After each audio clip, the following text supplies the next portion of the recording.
감사합니다. 8월 25일 수요일 새벽 말씀을 전해드리겠습니다. 본문 말씀은 마태복음 5장 1절에서 4절까지입니다. 예수께서 무리를 보시고 산에 올라가 앉으시니 제자들이 나온지라. 입을 열어 가르쳐 이르시되 심령이 가난한 자는 복이 있나니 천국이 그들의 것이며 애통하는 자는 복이 있나니 그들이 위로를 받을 것이며. 아멘. 오늘 새벽부터 얼마간 예수님께서 제자들에게 산상에서 가르치신 산상수훈을 말씀으로 증거하겠습니다. 이 산상수훈을 얼마나 보배로운 말씀인지 우리는 산상보훈이라 이렇게 말씀하고 있을 정도로 대단히 중요한 의미를 가진 그런 주님이 제자들에게 가르치신 말씀입니다. 오늘 첫 번째로 심령이 가난한 자가 복이 있다.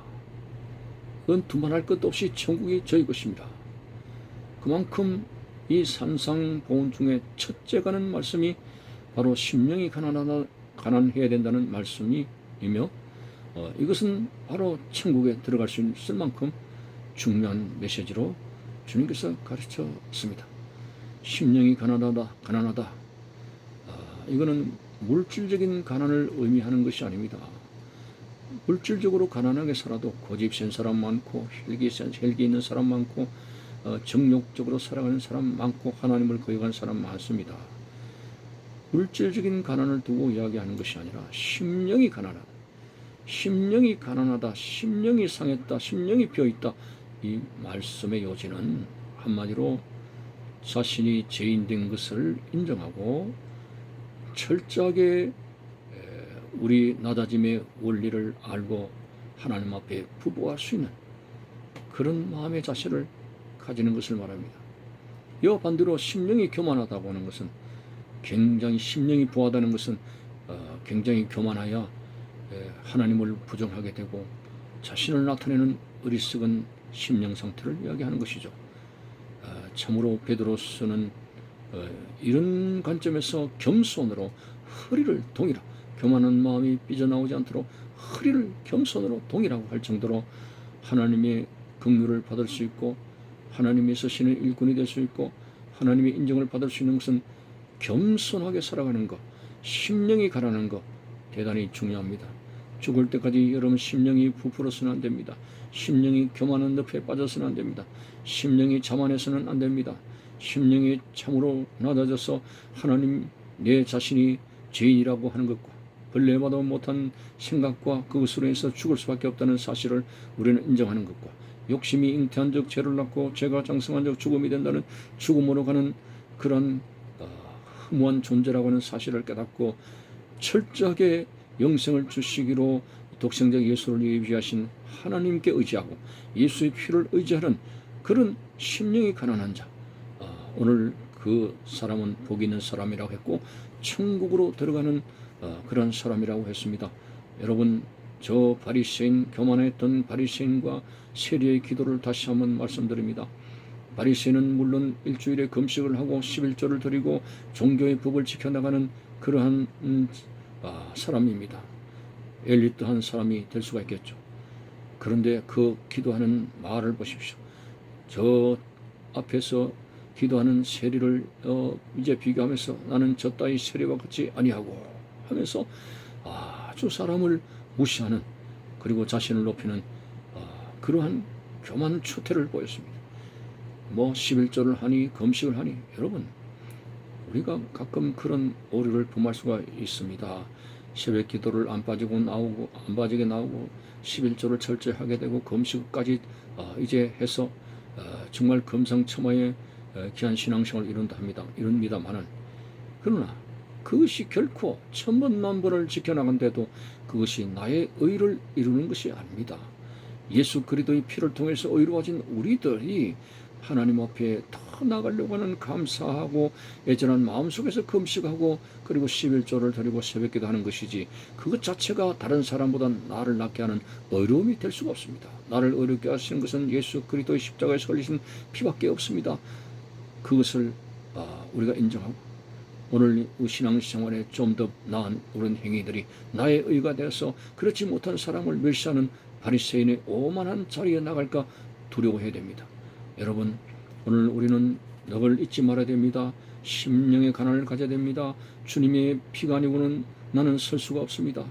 오늘 우리가 아무리 이 땅에서 참 선하고 바른 행동을 한다 할지라도 그것은 하나님의 은혜일 뿐이지, 나를 구속하신 하나님의 은혜일 뿐이지 내 스스로의 어떠한 의지 속에서 나오는 산출이 아니라고 하는 사실을 알아야 됩니다.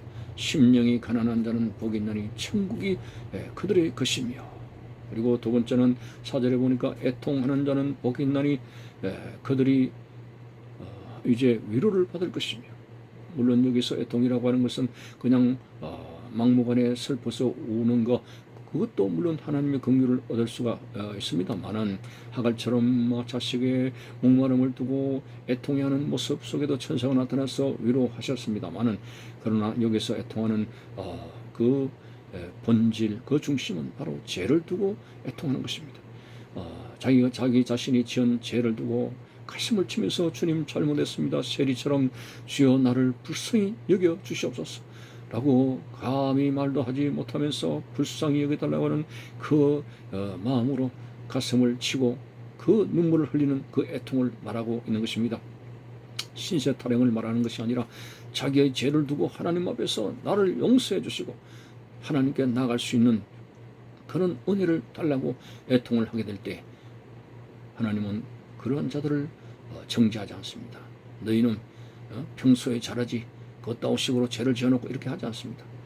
정말 죄를 가지고 중심으로 애통하는 자는 위로를 받을 것임이라고 했습니다. 하나님 위로가 얼마나 큽니까?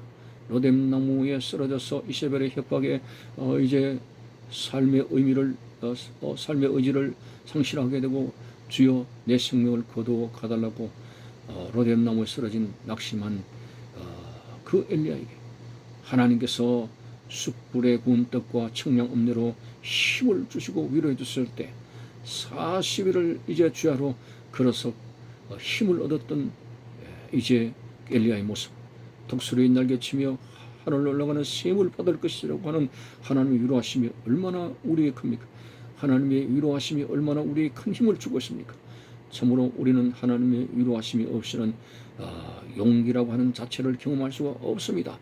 오늘 참으로 사탄 마귀가 행행거리는 오늘 이런 세상에서 앞으로 계속 전진해 나가는 힘을 어디서 얻겠습니까? 바로 하나님의 위로입니다. 위로는 어떤 사람에게 나옵니까? 교만한 자에게 나타나지 않습니다. 자기가 잘했다고 우쭐대는 사람에게 나타나지 않습니다.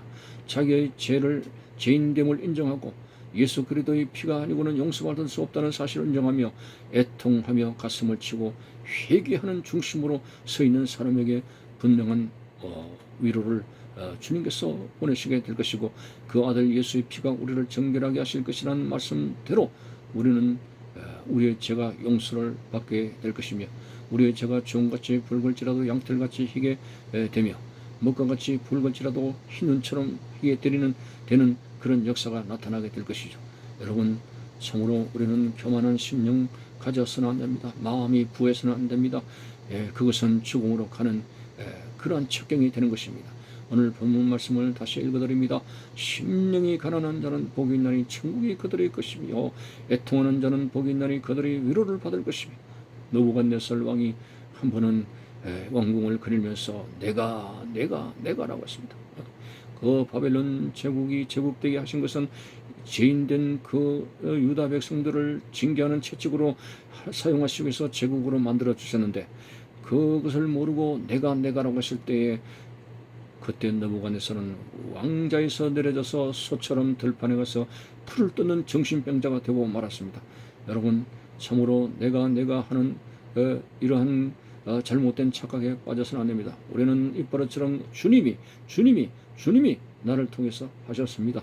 이 분명한 우리의 삶의 본질을 인정하고, 우리는 날마다 아담과 이브로 선악과를 떠먹은 그 타락한 죄악의 육신을 가진 우리들이기 때문에 늘 정욕에 이글거리고 늘 여러 가지 제약된 거짓말과 정말 하나님께서 용서하시는 그러한 용서가 없이는 바로 설 수 없다는 인식을 가지면서 가슴을 치고 애통하면서 진정으로부터 용서될 수 있는, 하나님의 위로받을 수 있는 그런 믿음의 삶을 살아갈 수 있기를 바라는 것입니다. 감사합니다.